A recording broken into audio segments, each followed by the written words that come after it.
ಚಿತ್ರದುರ್ಗದ ರೇಣುಕಾಸ್ವಾಮಿ ಕೊಲೆ ಪ್ರಕರಣಕ್ಕೆ ಸಂಬಂಧಪಟ್ಟಂತೆ ಆತನಿಗೆ ಹಾಗೂ ಆತನ ಕುಟುಂಬಕ್ಕೆ ನ್ಯಾಯ ಸಿಗಬೇಕು ಎನ್ನುವ ಹಿನ್ನೆಲೆಯಲ್ಲಿ ನಟಿ ರಮ್ಯಾ ಸೋಷಿಯಲ್ ಮೀಡಿಯಾದಲ್ಲಿ ಪೋಸ್ಟ್ ಒಂದನ್ನು ಹಾಕಿದ್ರು.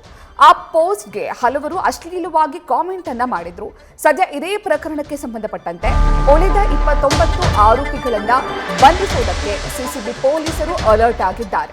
43 ಆರೋಪಿಗಳನ್ನ ಮೆನ್ಷನ್ ಮಾಡಿ 43 ಆರೋಪಿಗಳ ಇನ್ಸ್ಟಾಗ್ರಾಮ್ ಐಡಿಯನ್ನ ಮೆನ್ಷನ್ ಮಾಡಿ ನಟಿ ರಮ್ಯಾ ಕಂಪ್ಲೇಂಟ್ ಅನ್ನ ಕೊಟ್ಟಿದ್ರು. ಆ ಪೈಕಿ 14 ಮಂದಿಯನ್ನ ಪೊಲೀಸರು ಈಗಾಗಲೇ ಬಂಧಿಸಿದ್ರು. ಆದರೆ ಅದರಲ್ಲಿ ಇನ್ನೂ 29 ಆರೋಪಿಗಳು ಕಾಣೆಯಾಗಿದ್ರು, ಪೊಲೀಸರ ಕೈಗೆ ಸಿಕ್ಕಿರಲಿಲ್ಲ.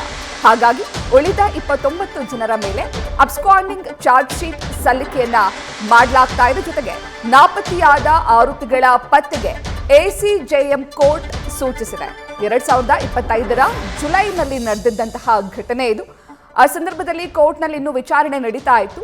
ಆಗ ಚಿತ್ರದುರ್ಗದ ರೇಣುಕಾಸ್ವಾಮಿ ಕೊಲೆ ಪ್ರಕರಣಕ್ಕೆ ಸಂಬಂಧಪಟ್ಟಂತೆ ಈ ಸಾವಿಗೆ ನ್ಯಾಯ ಸಿಗಬೇಕು ಹಾಗೂ ಆ ಸಂದರ್ಭದಲ್ಲಿ ಆತನ ಪತ್ನಿ ಗರ್ಭಿಣಿಯಾಗಿದ್ರು.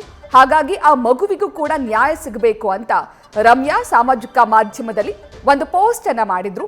ಆ ಪೋಸ್ಟ್ಗೆ ಹಲವರು ಅಸಭ್ಯವಾಗಿ ಕಮೆಂಟ್ಗಳನ್ನ ಮಾಡಿದ್ರು ಹಾಗೂ ಅವರಿಗೆ ಸಾಮಾಜಿಕ ಮಾಧ್ಯಮದಲ್ಲೇ ನೇರವಾಗಿ ಮೆಸೇಜ್ ಅನ್ನ ಕೂಡ ಮಾಡಿದ್ರು. ಇದರಿಂದ ಬೇಸತ್ತಿದ್ದಂತಹ ನಟಿ ರಮ್ಯಾ ಹಲವರ ವಿರುದ್ಧ ಪ್ರಕರಣವನ್ನ ದಾಖಲಿಸಿದ್ರು. ಸದ್ಯ ಇದೇ ಪ್ರಕರಣಕ್ಕೆ ಸಂಬಂಧಪಟ್ಟಂತೆ 14 ಆರೋಪಿಗಳನ್ನ ಅರೆಸ್ಟ್ ಕೂಡ ಮಾಡಲಾಗಿತ್ತು. 43 ಖಾತೆಗಳ ಸೋಷಿಯಲ್ ಮೀಡಿಯಾದ 43 ಖಾತೆಗಳ ವಿರುದ್ಧ ರಮ್ಯಾ ಕಂಪ್ಲೇಂಟ್ ಅನ್ನ ಕೊಟ್ಟಿದ್ರು. ಆ ಪೈಕಿ 14 ಮಂದಿಯನ್ನ ಪೊಲೀಸರು ಬಂಧಿಸಿದ್ರು. ಆದರೆ ಇನ್ನುಳಿದಂತಹ 29 ಮಂದಿಯನ್ನ ಬಂಧಿಸಿರಲಿಲ್ಲ. ಹಾಗಾಗಿ ಉಳಿದಂತಹ ಕಿಡಿಗೇಡಿಗಳ ಪತ್ತೆಗೆ ಇದೀಗ 6 ತಂಡಗಳನ್ನ ರಚಿಸಲಾಗಿದೆ. ಬೆಂಗಳೂರು, ಮೈಸೂರು, ಹಾವೇರಿ, ಚಿಕ್ಕಮಗಳೂರಿನಲ್ಲಿ ಶೋಧ ಕಾರ್ಯಾಚರಣೆಯನ್ನ ಮಾಡಲಾಗ್ತಾ ಇದೆ.